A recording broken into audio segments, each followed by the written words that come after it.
Então isso pra mim foi transformador do Iron. Eu perguntei pro Pablo onde que era a fonte dele de energia, onde é a sua? Minha fonte de energia? Cara, a galera pergunta qual que é a sua motivação pra acordar, pra trabalhar e tal, né? Cara, cada vez que passa eu me desenvolvo muito mais nessa questão espiritual, mas eu sou um cara muito matemático. Por que que é a sua motivação pra acordar? Pô, minha bexiga tá desse tamanho, tô louco pra mijar. É por isso que eu acordo. Tipo, eu não tenho uma filosofia, tipo, qual o seu propósito de vida?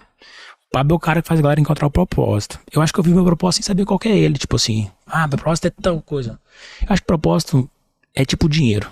Só pensa quem não tem. Propósito é tipo oxigênio. Você passou um ano sem lembrar do oxigênio. O dia que te faltar o ar, você... Meu Deus, cadê o ar? Eu não fico pensando qual é o meu propósito, qual é a minha fonte de energia geradora. Isso não é uma coisa que passa na minha cabeça. De 30 dias do mês não passa nenhuma. Não é uma preocupação, uma ocupação do meu CPU. Tudo que é natural é de jeito, pô. Sacou? A árvore não pensa em crescer, eu tenho que dar fruta. Tudo que é natural não fica pensando pra que fica querendo viver. Então, é por isso que eu te falo, que a gente fica doido, caçando coisa o dia inteiro. Não me incomoda, não um pensamento, mas qual é o seu propósito? E tipo, eu não tenho uma frase bonita pra te responder qual que é o meu propósito. Queria te agradar e queria me agradar pra ter uma resposta disso, mas eu não tenho. Pra ser bem franco, chulão lá do Goiás, igual eu sou, acordo cedo que minha bexiga tá cheia, eu quero mijar. Propósito é igual dinheiro, quando você não tem, você pensa.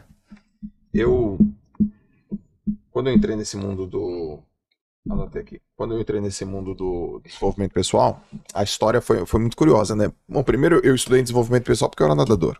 Senão eu não ia conseguir sobreviver. Era Gustavo Borges de um lado, Fernando Scherer de outro, Nicolas Santos do outro, Thiago Pereira do outro, César Cielo do outro. Então eu falei, cara, eu fui pra um campeonato. Essa história é muito louca. Eu treinei a vida toda pra ser convocado pra uma Copa do Mundo de natação. Puta, fui convocado. Tinha 24 anos. Foi na África do Sul. Cara, era tudo que eu queria. Falei, caraca, vou arregaçar. Nadei eliminatória. Entrei na final. 50 livre. Tava com quinto tempo. Do meu lado direito, campeão olímpico, Rick Nittling. Do outro lado, Roland Skumos. Só os craque, meu. Eu falei, tô na final. Tinha 24 anos. Isso é mundial de natação? É. África do Sul. África do Sul. Animal. E na raia 1, sei lá, o cara falou, eu não sei lá, era um croata, sei lá. Na raia 2, a câmera veio, pum, do Brasil, João Moraes Santos Júnior. E eu tive um pensamento, na hora, foi assim, não posso errar a primeira abraçada. Meu irmão, não posso errar a primeira abraçada. A primeira abraçada é a coisa mais básica da básica do arroz com feijão pra um cara que tava naquele nível. Adivinha? Primeira abraçada. Carreguei um monte de água, assim. Sabe quando você tá... pulei 4 golfinhadas e aí você tem que estar na flor da água, assim, pra dar a primeira abraçada e ir totalmente pra frente. Cara, eu dei a primeira abraçada cheia de água no meu ombro. Putz. Eu falei, perdi.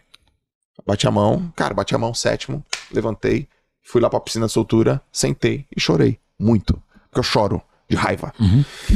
Tá que pariu. Palavrão. Eu não acredito, cara. Eu não acredito. E aí eu falei, cara, não dá, meu. Eu preciso dominar minha mente, porra. Porque a gente vai dominando a mente até um nível, pô, a nível estadual, a nível nacional. Mas chega num cluster aqui que você fala, caraca, velho, eu tô do lado do Rick Nittling.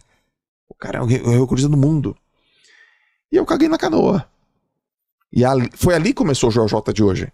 Mas eu fiz pra mim. Eu falei, cara, preciso começar a entender desenvolvimento pessoal. Primeira coisa que eu estudei, programação neurolinguística. Aí comecei a achar uns caras de programação neurolinguística, tal. Comecei a ver, achei meio difícil os textos, tal. Aí comecei a estudar programação neurolinguística, tal, aquele negócio todo. Depois eu fui pra meditação, depois eu fui pra concentração.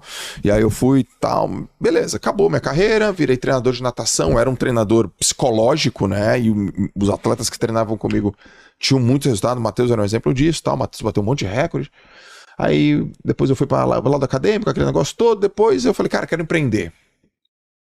Aí passaram, sei lá, 12 anos. Falei, vou fazer o que da minha vida? Vou parar do desenvolvimento pessoal. Acho que vou falar um pouco sobre, sei lá, performance. E aí quando eu entrei no mercado, eu vi que tinha um assunto crença. Crença, né? A galera falando de crença. Crença limitante. Falei, pô, esse assunto é importante. Essa parada ferra a galera. Pouco te ferrou na natação. Me ferrou, então eu preciso dominar essa parada. Então deixa eu entender o que é crença limitante. Aí teve o assunto propósito. E aí eu ia nos eventos, qual é o teu propósito? Cara, meu propósito é ajudar as pessoas. Aí o outro, meu propósito é ajudar as pessoas. Eu ficava, caraca, ajudar as pessoas. E o teu, Joel? Eu falava, cara, eu não sei que é essa parada. Que é isso, né? Propósito é ajudar as pessoas, propósito é ajudar as pessoas. Mas não é propósito de todo mundo ajudar as pessoas? Eu ficava pensando, né? Não é meio isso assim? E eu comecei a ver que as pessoas não tinham propósito e elas pegavam o propósito de outras pessoas emprestadas que também não tinham propósito, que já tinham pego o propósito de outras pessoas emprestadas que não tinham. E era a frase, meu propósito é ajudar as pessoas. E aí um dia eu me libertei disso. Eu falei, eu não tenho propósito. Ah, não era assim, descobri o propósito. Eu não descobri o meu propósito. Eu criei o meu propósito. Porque ele vai mudando, cara. Uma hora eu quis ser nadadora, uma hora eu quis ser escritor, uma hora eu quis ser... Você pergunta pro vestibular, né? Passa no vestibular. Passar no vestibular. Então, eu fui buscando. Falei, cara, quem escreveu sobre isso? Pô, sou pesquisa, sou estudioso pra caramba. Quem pesquisou isso? Tal? Eu encontrei Napoleão Hill lá, Lei do Triunfo, propósito definido. Cara, quando eu peguei essa palavra definido, eu absorvi ela pra mim. Falei, gente, é propósito definido. Se é definido, a gente que define. Então, basicamente o que tu quer? Eu acho que o Pablo tem uma definição melhor. Mas se for parar pra pensar, acho que o cristão, o propósito é ir ao mundo pregar o evangelho. Se você é cristão, você aceitou esse propósito. Ele é seu. Aí depois tem um secundário, que é da sua vida. Pra uma mãe é criar os filhos. Fazer os filhos uma máquina. O vestibular é passar no vestibular pro nadador ganhar competição. Um livro bom pra todo mundo ler é Uma Vida com Propósito, do Rick Warren. É o seguinte, o que é propósito? Propósito a gente não descobre. A gente usa essa palavra porque todo mundo está usando essa palavra. Exato. Propósito você clarifica. Então o que é isso? O propósito ele é o desdobramento da identidade. Então uma semente de maçã, ela não sabe o que ela é. Ela precisa entrar em ação para descobrir quem ela é. Boa. Então você enterra ela fala, eu estou sufocado. Então você está sufocado porque é necessário na biologia que a semente morra para ela germinar. Ela vira uma macieira. A macieira tem um propósito de dar maçã. Só que é interessante que o propósito ele não para. Quando você arranca a maçã, aquela maçã ela pode ter um propósito de virar uma macieira, ela pode ter um propósito de ser comida e descartar da semente, ela pode virar um shampoo, ela pode virar um condicionador, ela pode virar um creme batido lá e a pessoa tomar. Aí isso chama-se múltiplos propósitos. Então o que acontece? O fato de uma pessoa falar que tem ou não tem, não vai mudar, porque isso é a essência dela. Okay. Você olha para toda a criação, tem um perfume. Cada animal tem um cheiro, tudo tem um cheiro na criação. Então não existe esse negócio de alguém falar também, eu não tenho cheiro. Toda a criação tem um perfume. Você pega o caule, tira a casca, quebra a folha de qualquer árvore, cada um tem um cheiro e é exclusivo. Então na multifaceta da sabedoria de Deus, ele colocou uma essência, um perfume em tudo que ele criou.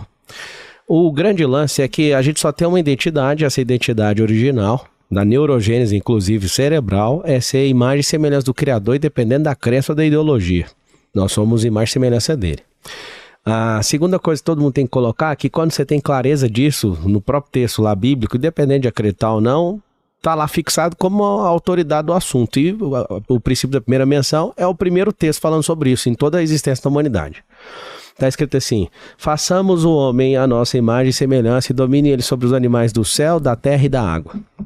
Significa o seguinte, que quando Deus nos criou, ele deu um propósito, dominar sobre todas as coisas aqui na terra. Nós somos um ser triuno, Deus é triuno, o átomo tem um proto, eletro e neutro, passado, presente e futuro. Então você olha para a magnitude da identidade de Deus, ela é revelada em nós. A Bíblia fala assim, que a criação revela a glória do Criador, nós somos criação dele. Então se tem alma, corpo e espírito, passado, presente e futuro, e toda essa tríade, é isso que nós somos. Essa é a nossa identidade. Agora a clareza da nossa identidade aponta pra gente fazer algo. Dos 43 livros que eu escrevi, o primeiro é o mais vendido até hoje, que é o Antimedo. E o primeiro capítulo é escrito assim, ó. Meu bloqueio tem intimidade com o meu propósito.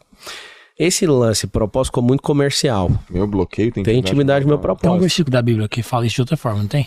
Tem. Então o que acontece? Se você é uma pessoa que está caçando um propósito, você é antinaturalista, porque como o Marcos falou, você não precisa caçar isso, está dentro de você. Você precisa ter clareza igual a semente de maçã teve clareza. Você pega um caroço de manga, tem caroço de manga que se convenceu que é o Elvis Presley, colocou uma jaqueta, uma guitarra e acha que é isso. E na verdade não é, cara, você precisa de morrer. O que é morrer? Fazer o que não gosto.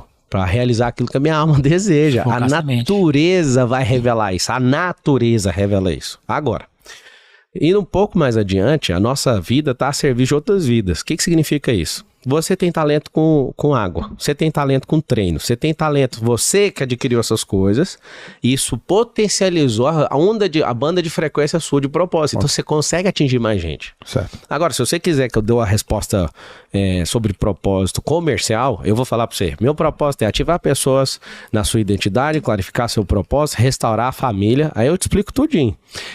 Levantar pessoas na prosperidade, ativar elas no digital. Aí, de gestão do tempo. Aí você olha tudinho. Tudo que você tinha dificuldade. Tudo que eu tinha dificuldade, caramba. Então eu era um cara que era paupérrimo. Pobre, eu sou um dos caras que mais ensina prosperidade hoje. Não é porque eu tô competindo com alguém, não, é pelo volume de coisa que eu faço. Não tô na posição isso ou aquela. Eu vim de uma família destruída. Apesar da galera odiar quando eu falo isso, essa é a verdade. Esse é um bloqueio meu. E aí o que acontece? Eu sou um dos caras que mais ajuda a restaurar a família no país hoje. É impossível entrar no elevador de qualquer prédio. Não, assim, eu entrar e você pode ligar a câmera, velho.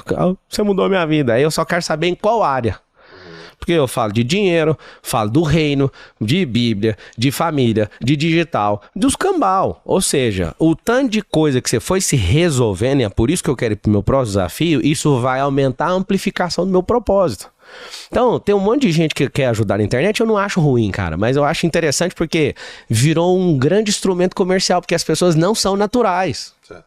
Dia lá, 16 mil pessoas do evento nosso no Goiânia Arena, e o Marcos falou, cara, o que eu falo? Eu falo, fala que você cumpriu o propósito sem saber o que era. Você ajuda os outros sem saber que você está ajudando. Essa é a forma mais natural que existe do propósito,